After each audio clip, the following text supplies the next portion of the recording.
Hello, hello. Today we are making carrot cake bars. And I'm sorry to get this to you so late, the day of Easter. I was hoping to get you an Easter treat sooner, but better late than never. But you can have this any day of the year, of course, and they are delicious. So please, I beg of you, make these, because I was very surprised at how good these are. All right, you start out basically just, your dry ingredients. 2 cups of flour, 1 teaspoon baking powder, half teaspoon baking soda, half teaspoon salt, 1.5 teaspoon ground cinnamon, half teaspoon ginger, 1 cup of packed light brown sugar.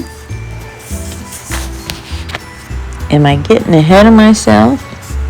I sure am. Yep, there's my new container for my light brown sugar. Nice, isn't it? Instead of those old bags with the twisty. So after you get your brown sugar in there, then you want to stir your dry, those are all your dry ingredients, and you want to stir those really good till they're all well blended.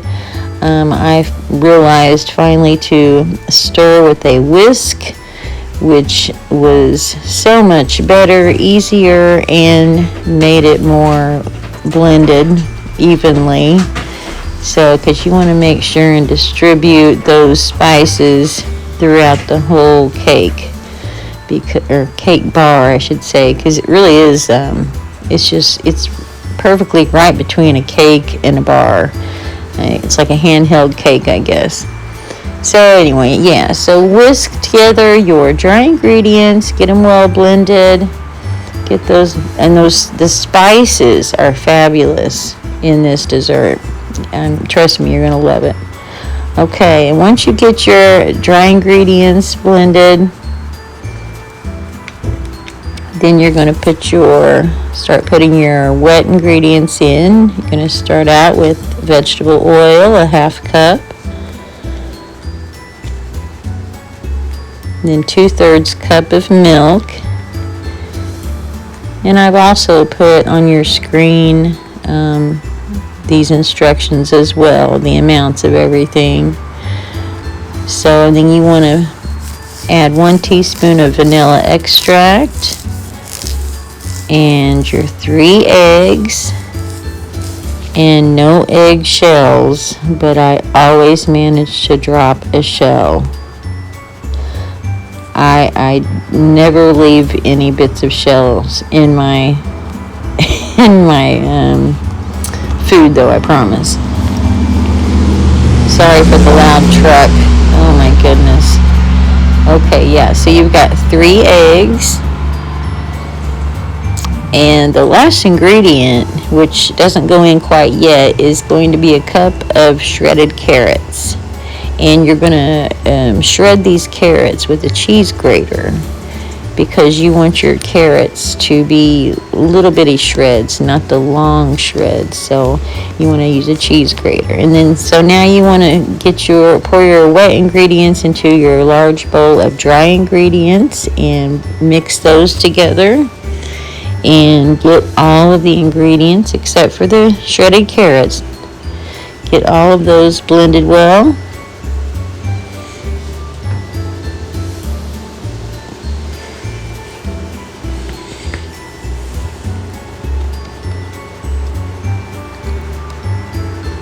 And you want to make sure you have an 11 by 17 pie pan with cooking spray, non-stick cooking spray of some kind, ready to go, set aside. And I hope you have preheated your oven to 350 degrees Fahrenheit. I should have said that right off the bat. Sorry about that. Okay, and now we want to go ahead and get your carrots ready for shredding. I don't know about you guys, but I have found so many bad places on our vegetables from the store this year. What's going on? It just seems like it's so hard to find really good vegetables this year. So I really had to peel a lot of bad areas off of my carrots. And it was like all of them seemed to have some kind of bad spot, So then, you want to cut your ends off. And then once you get your carrots, I picked 4 carrots. I figured that was probably too many, but I wasn't sure, so I wanted to make sure I had enough to make a cup of shredded carrots. So after shredding 4 carrots, I learned that really you only need about 2 or 3. Just, regular sized carrots like I'm using right here. And that made a cup of shredded carrots. So then I have a handheld shredder, grater, whatever you want to call it, that I'm using that is not very sharp, as you can tell. Oh my goodness. I didn't realize how dull it was until I started using it, and you can tell it's just really difficult for me to shred my carrots on this thing. I've got to do something about this. Get a new one maybe. So you want to go ahead and shred your carrots, grate them up on a cheese grater, or maybe you have one of those stand-up box kind, or maybe a processor, and you have the kind of, maybe you have a shredder on there on a processor. But just, you want the little bitty shredder bites, that way it's a lot easier to eat in a cake. So, okay, and then once you have those all shredded up, then you want to fold those into your batter, your cake bar batter. And you're just folding them in, remember, okay? Just fold them in, nice and easy, until they're all pretty evenly distributed. Looks good, and it is good, even raw. I hate to say it, but I always have to take a little bite of the raw stuff. I know, I'm just like a kid. So, I usually use butter spray, non-stick spray, but I was out of that, so I had this Baker's Joy, that's the name of this. It has the flour in it. I used that, and boy, that works really well. So, okay, I went ahead and sprayed that down at the last minute instead of having that prepared already. So, and then now I have learned to hold my bowl to where you guys can see it all come out. So, I'm kind of proud of myself for being able to do that. Now you don't have to look at the butt of the bowl. So, once I got it all in there and put it in the oven, you'll see that the batter is kind of thick. This batter is a little bit more thick than your typical cake batter. It was uneven, so I had a difficult time trying to get it to run down to the other end to make it even, because it's kind of thick, so it doesn't run real easy. And it doesn't just even out on its own. You have to force it. But isn't that beautiful, just like that? The raw batter. Yeah, and it is just delicious and smells good already. So my oven is ready at 350. And we're going to put this baby in here the camera shouldn't be crooked, but I had one hand I'm working with here. But I was trying to show you, where you can see the batter, and you can see where one end is higher than the other, the actual batter in the pan. And I was trying to lift the right end up so it would run down and even out.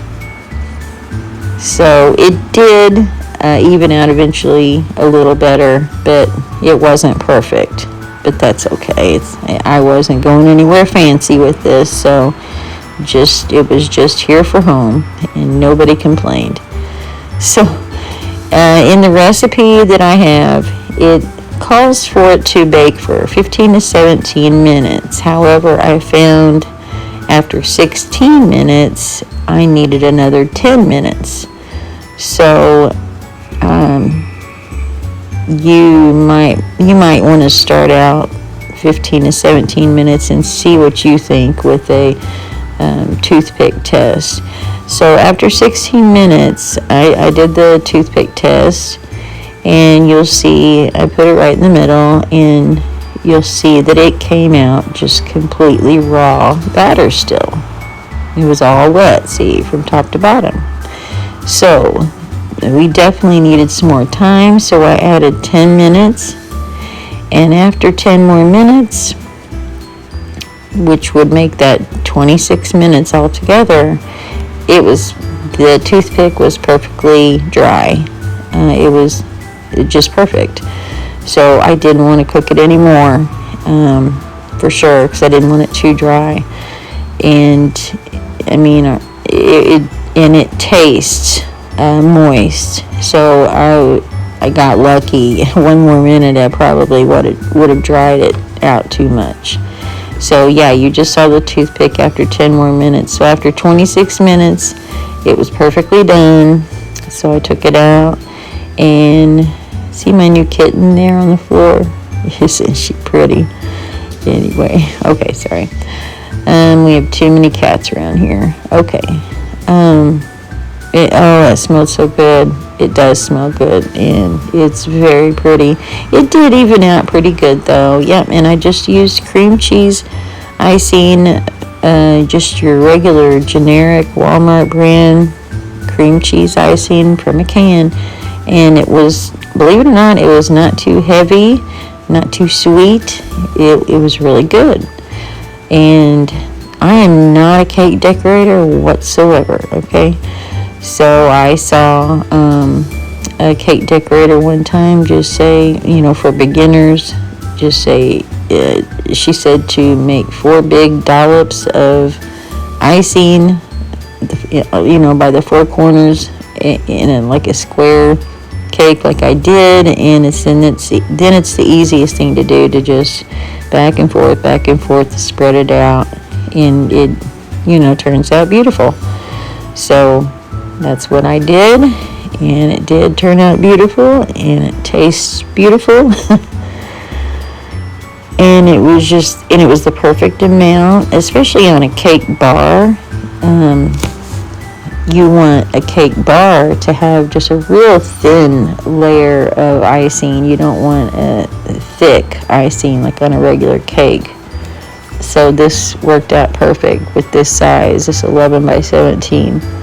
It was just a real thin layer of this icing, and this is just a really, really nice treat. And I hope you do make it. I hope you try it. It's easy. Just line those ingredients up, throw them in, and then, like I said, there's a few wet ingredients after that. And just get it all in one big bowl and throw it in the oven. That's it. This is easy stuff. I know it's not the one-pan wonder dish that a lot of them can do, and I think those are amazing. But my niche is, I guess, finding recipes that maybe seem difficult that aren't, and I can see that they aren't. So that's what I want to show you guys, that these recipes that you think are difficult to make are not, and try it. But thank you for coming in and spending this time with me, and let me know if you did make this and how it turned out and how long it took to bake. I'm curious. Did it take you 26 minutes or 15? Okay, so make sure you check back with us daily. We have new recipes. We try to have new recipes every day, for sure every other day. And we just love cooking, me and my husband. We changed it. We went from no onions to Mama and Papa's cast iron kitchen. So We are doing this together now, not just me. So come back and see what we've got for you. And my husband's a wonderful chef. I'm still learning, but I love to cook and I love to bake. But I'm still learning every day.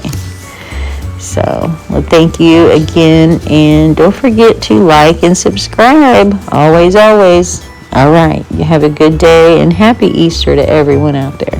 All right. Bye-bye.